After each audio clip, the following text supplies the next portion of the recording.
मैं पूजा, सहायक अध्यापिका, पीएम श्री उच्च प्राथमिक विद्यालय अतरासी, गीजूभाई बधेका द्वारा रचित दिवा स्वप्न के प्रथम खंड प्रयोग का आरंभ को पढ़ने जा रही हूँ। मैंने पढ़ा और सोचा तो बहुत कुछ था, परंतु मुझे अनुभव नहीं था। मैंने सोचा मुझे स्वयं अनुभव भी करना चाहिए, तभी मेरे विचार पक्के बनेंगे। तभी यह मालूम होगा कि मेरी आज की कल्पना में कितनी सच्चाई है और कितना खोखलापन। मैं शिक्षा विभाग के एक बड़े अधिकारी के पास गया और उनसे प्रार्थना की कि वह मुझे प्राथमिक पाठशाला की एक कक्षा सौंप दें। अधिकारी जरा हंसे और बोले, रहने भी दो भाई, यह काम तुमसे नहीं बनेगा। लड़कों को पढ़ाना, सो भी प्राथमिक पाठशाला के लड़कों को। ऐसे काम में एड़ी चोटी का जोड़ लगाना पड़ता है। तुम ठहरे लेखक और विचारक। मेज कुर्सी पर बैठकर लिखना सरल है और कल्पना में पढ़ा लेना भी सहज है। कठिन है प्रत्यक्ष काम करना और फिर उसे सिरे लगाना। मैंने कहा, इसलिए तो मैं स्वयं अनुभव करना चाहता हूँ। अपनी कल्पना में मुझे वास्तविकता लानी है। अधिकारी ने कहा, अच्छा, यदि तुम्हारा आग्रह ही है तो खुशी से 1 साल तक अनुभव करो। प्राथमिक पाठशाला की 4ठी कक्षा में मैं तुम्हें सौंपता हूँ। यह उसका पाठ्यक्रम है। ये उसमें चलने वाली कुछ पाठ्य पुस्तकें हैं। ये शिक्षा विभाग की छुट्टी आदि के समय नियम है। मैंने आदर की दृष्टि से उन सब चीज़ों को देखा। पाठ्यक्रम हाथ में लेकर जेब में रखा और पाठ्य पुस्तकों को एक डोरी से बांधने लगा। साहब ने कहा, देखो, जैसे चाहो वैसे प्रयोग करने की स्वतंत्रता तुम्हें है ही, इसलिए तो तुम आए ही हो। लेकिन यह भी ध्यान में रखना कि 12वें महीने में परीक्षा सामने आ खड़ी होगी और तुम्हारा काम परीक्षा के परिणामों से मापा जाएगा।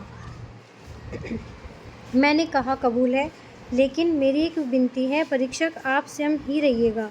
स्वयं आप ही को मेरे काम का अंदाज़ा लगाना होगा। प्रयोग करने की स्वतंत्रता आप दे रहे हैं तो आप ही को अपना काम दिखाकर मैं संतोष भी मानूंगा।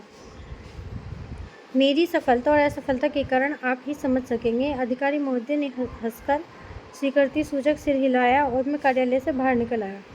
मैं सारा पाठ्यक्रम देख चुका था। मुझे विश्वास हो गया था कि कई बदलाव करने होंगे। पाठ्य पुस्तकों को भी मैं एक नज़र में देख गया।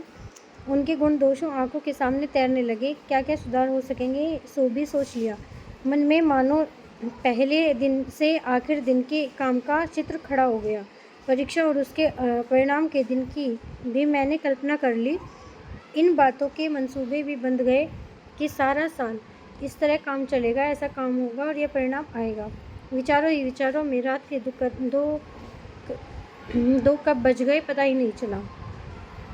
आखिर अगले दिन के कार्यक्रम को कागज पर लिखने के बाद दिन 3 बजते बजते मैं सो गया। सवेरा हुआ, उत्साह था, श्रद्धा भी, वेग था। नहा धोकर अल्पाहार करके मैं ठीक समय पर 3रे नंबर की पाठशाला में जा पहुंचा। अभी शाला खुली नहीं थी। हमारे प्रधानाध्यापक भी नहीं आए थे। चपरासी उनके घर चाबी लेने गया था। लड़कों का आना जाना शुरू था और सड़क पर उनकी दौड़ धूप मची हुई थी। मैं सोच रहा था, कब पाठशाला खुले और कब कक्षा को संभाल कर काम शुरू करूं, कब अपनी योजनाएं पेश करूं, कब व्यवस्था और शांति की शुरुआत करूं, कब रसिक रीति से पाठ समझाऊं और कब छात्रों के मन हर लूं। हर समय शायद मेरे दिमाग में खून बड़ी तेजी से चक्कर काट रहा होगा। घंटी बजी, लड़के कक्षा में आ बैठे। प्रधानाध्यापक ने मेरे साथ आकर मेरी कक्षा दिखाई और लड़कों से कहा, देखो, ये महाशय लक्ष्मी शंकर आज से तुम्हारे शिक्षक हैं।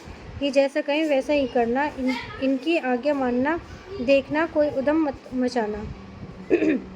प्रधानाध्यापक बोल रहे थे और इधर मैं अपने अगले 12 महीनों के साथियों को सामने बैठा देख रहा था। कोई मुस्कुराया, किसी ने तिरछी निगाह करके आंख मारी, किसी ने ऐंठ के साथ सिर हिलाया। कुछ मुझे आश्चर्य और मजाक की नज़र से देखते रहे और कुछ भौचक खड़े रहे। मैंने देखा कि इन लड़कों को मुझे पढ़ाना था। इन मसकरे, उद्यमी, ऐंठबाज और विचित्र लड़कों को। मन थोड़ा सा डर सा गया, छाती भी धड़क गई, लेकिन फिर सोचा, परवाह नहीं, धीरे धीरे देख लूँगा।